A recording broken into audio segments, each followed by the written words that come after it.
about classrooms in Liberia?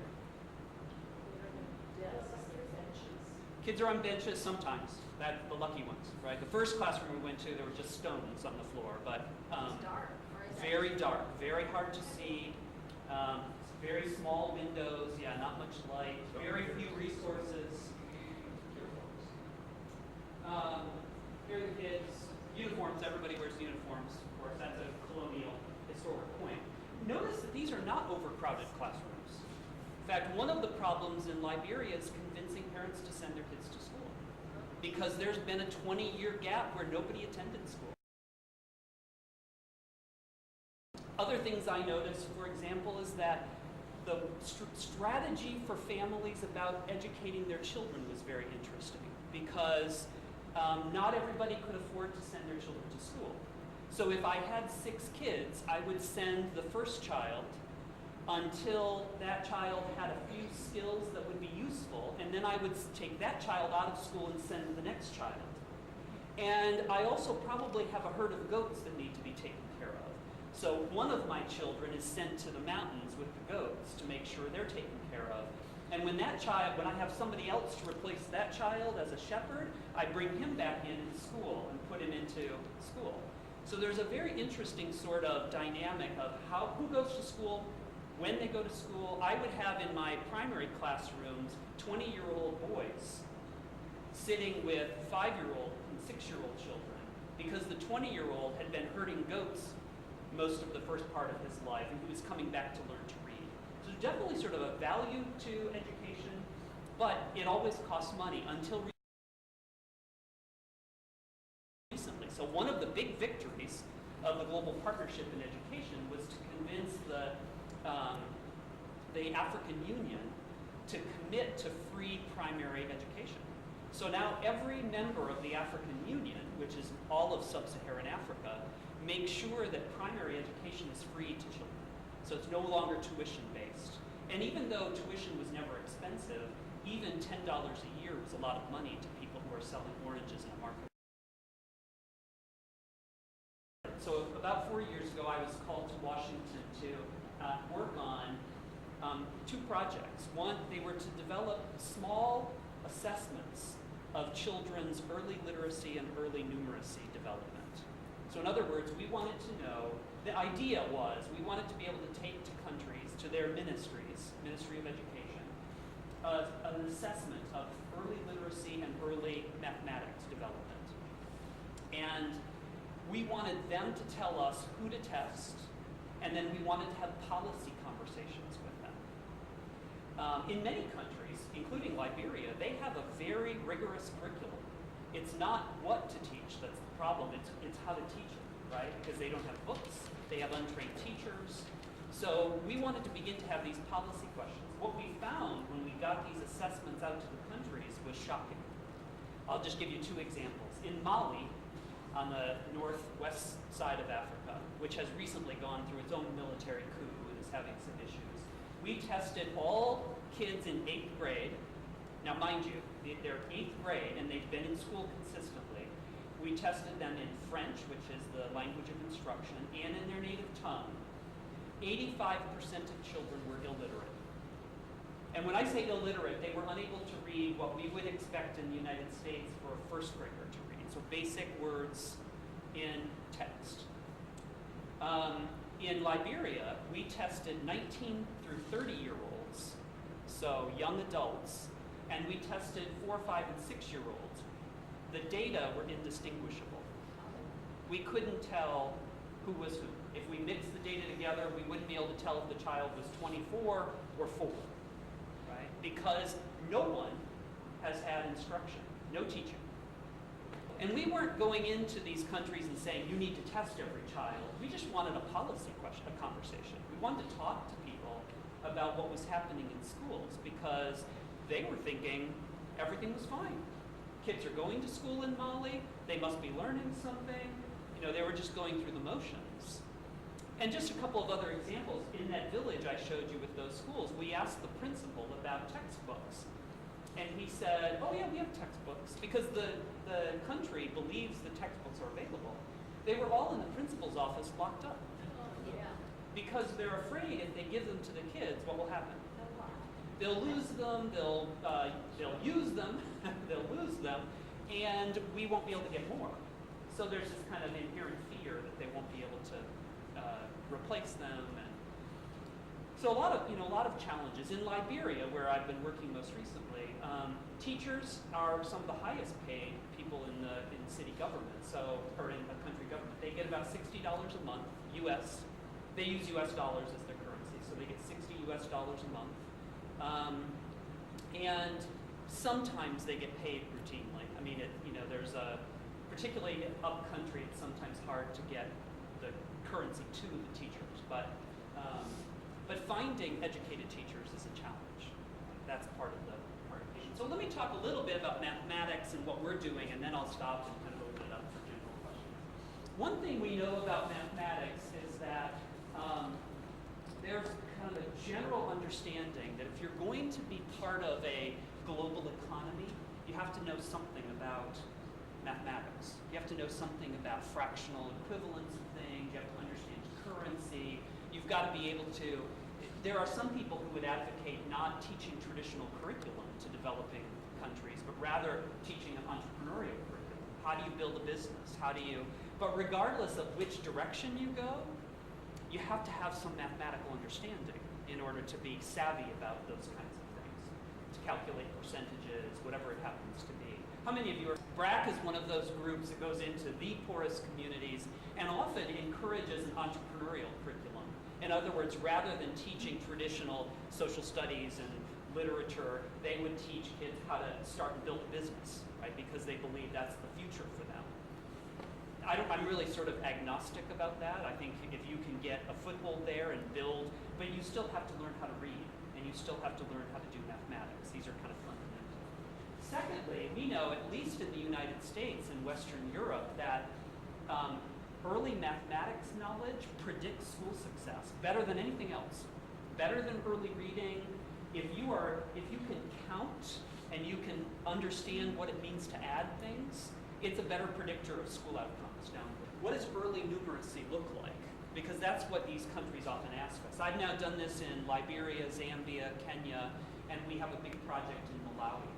One thing you'll be interested to know, these are very recent data. When we measured second graders in Malawi, 70% of them could not identify the number 6. They didn't know what it was. They couldn't tell you what it was equivalent to. They couldn't tell you the name of it. So this is a significant number of children, right, who are struggling. And one could argue, we would argue, that something has to be done about it. In Kenya first, and then in Liberia, we built a system for teaching mathematics, and we also built a system for teaching early literacy. My role was in the mathematics area, that's why I'm talking about that. But we worked closely with the Kenyan Institute for Education, which is part of their ministry. We created a mathematical program based on early math concepts and math models, using locally available materials, sticks and stones, buttons, bottle caps. You don't need really sophisticated equipment to learn mathematics.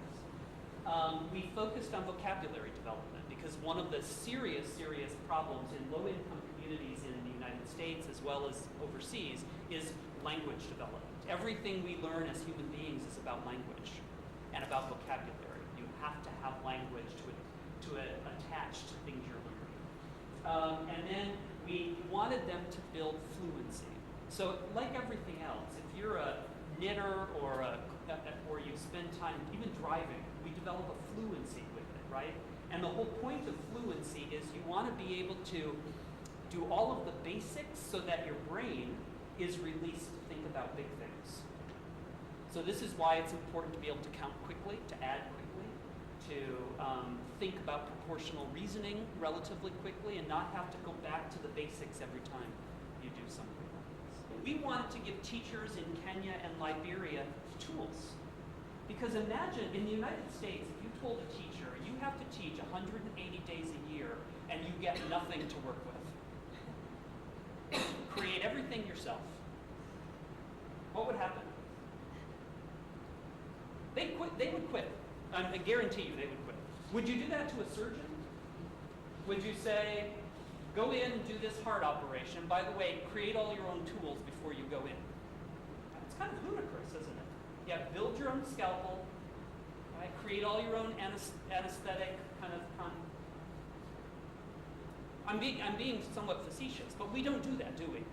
No, people, professionals who do good jobs have tools that they use. And so we decided what we would do in Liberia and in Kenya. I worked in Malindi on the coast of Kenya near Somalia, was to take tools to them. Tools that were based on their syllabus and would give them something to teach every day of the year and something to offer.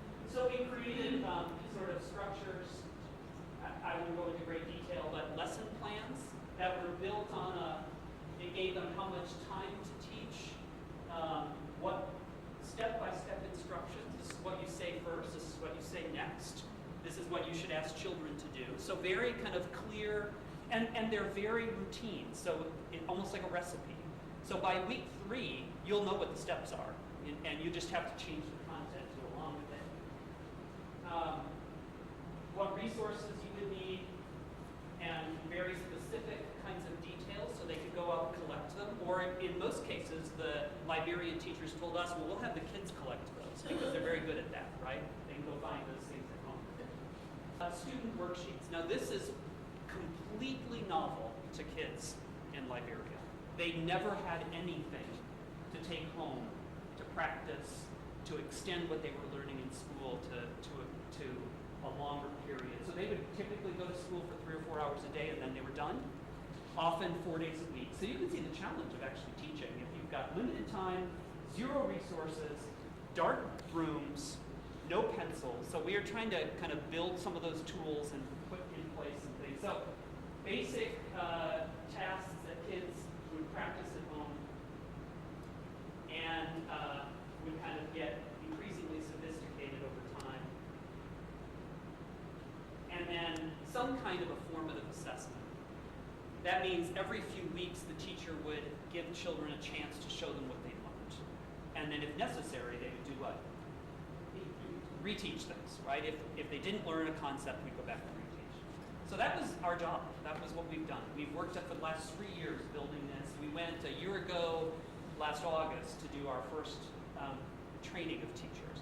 Now here's the big challenge, right? So there are about close to 900 schools, primary schools in Malawi. They're located all over the place. And it's not a very big country, but there aren't very many roads. So getting the materials to the teachers, getting the training to the teachers is some of the most complicated parts of this. And at the office where USAID works in Monrovia, 2 of the directors moved there from Kabul, Afghanistan. They left Afghanistan because of threats to their lives. We had dinner with them one night, and they said Liberia is much tougher than Afghanistan because of the lack of infrastructure, the difficulty to communicate to people in other places. And there's one hotel that you can stay at in Monrovia. It's very, very, oh yeah, the infrastructure is very, very much destroyed. So what we're working on now is trying to get implementation to happen. So you have the tools, we're trying to get training to the teachers, and then we're trying to manage that training in such a way that everybody knows what they're supposed to do with the materials, that the materials aren't locked in the principal's office, we don't want that to happen again, that the kids, and that there's a sustained effort to get new materials out to the teachers year after year so that kids have all of the workbooks. There are printers in Monrovia. We know there are. We've seen them. They've done some of this work for us. So it's just a matter of, kind of continuing to nudge and push. Since we started this, there have been 3 ministers of education. So there's, much like everywhere else in the world, there's government turnover, but if we can't kind of keep the message there. Oh, and one other thing, the contractor who had the initial job inside the country was audited by the US government and found out that they were misappropriating funds. So they all had to leave and a new group of people had to come in. I mean, you understand some of the challenges of this work. I don't know any other model than the Global Partnership. That's who I work with. USAID does kind of work through the Global Partnership, even though Education for All has not been passed. That's still kind of how they target their monies. So I would say their model is kind of a two-part one. Access to education, which they've been, the real victory throughout all of the work that's being done globally, particularly in developing countries, is access. Kids now have free access. If you go to Eastern Kenya, where they will tell you for years, many kids came to school kind of episodically. Kids are now going to school. Classrooms are full. In fact, they're probably too full. They're bursting at the seams. They now have access. The question is access to what? How high quality is the education?